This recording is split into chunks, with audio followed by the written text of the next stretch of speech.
kita dapat tengok dari dekat. So ini outfit yang pink. Tadi I dah ambil gambar kat JDT Direct kan.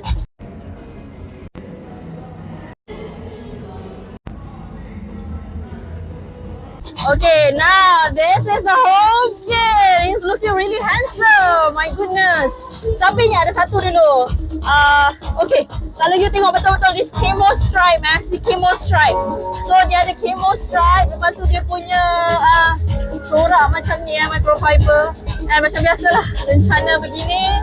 Ada stitch and JMYR. Dan I nampak tadi Toyota dekat belakang. Okay, itu untuk yang JDT Home Kit. Okay, dia ada warna badan dia warna biru, navy, and dia punya camo stripe tu warna hitam. So dia punya collar and dia punya ni stripe dekat lengan adalah warna merah. Warna merah biru JDT lah.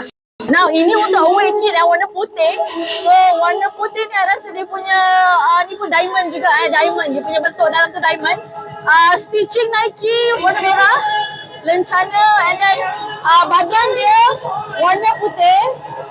Dia punya neck dengan lengan dia warna navy navy yang gelap, sama gelap dengan yang warna ni. And dia ada stripe kat tepi ni macam gini. And belakang dia akan letak Toyota lah. Betul biasa sebelah sini ada Jacob.